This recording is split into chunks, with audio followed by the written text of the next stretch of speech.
Oxmayak actually was going to say something similar.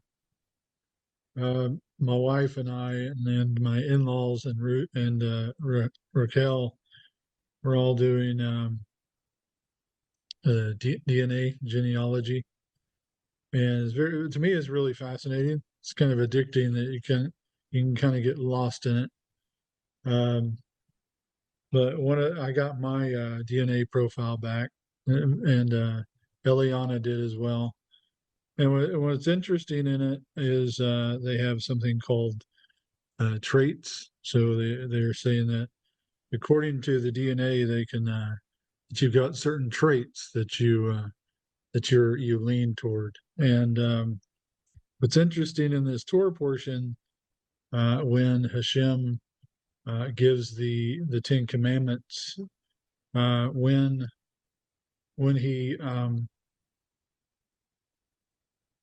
he talks about, hold on, let me pull it up here.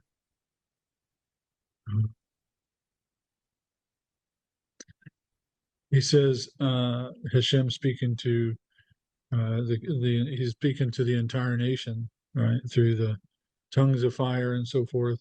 He says, this is verse 6, and I perform, verse 6 of chapter 20, and I perform loving kindness to thousands of generations of those who love me and keep my commandments.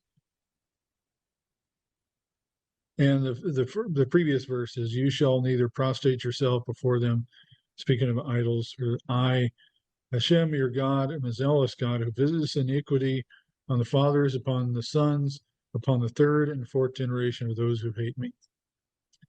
And I was reading something yesterday that was saying it was a commentary somebody was giving on this Torah portion, and I also saw something similar that Rav Manning was sharing as well. So and then I hear Rav Rubin say it as well. So it's definitely over confirmation of something that I need to kind of take notice of, is that Hashem gives us traits through our families. So he says that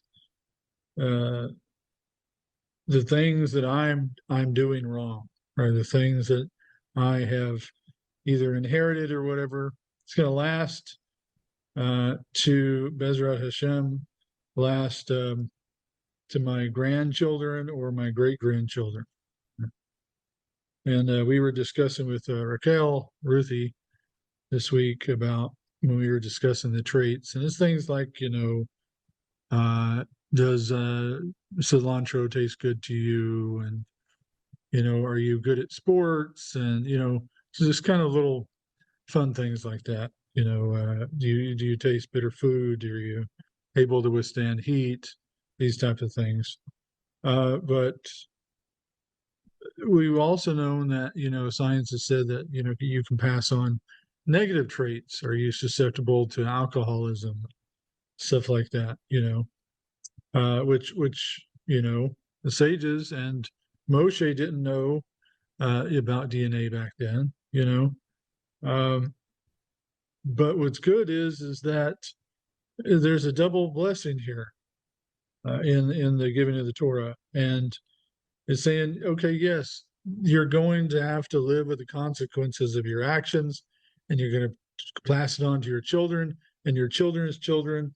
But at the same time, for 1,000 generations, your good deeds will last 1,000 generations, and your bad deeds will last just a few generations, right?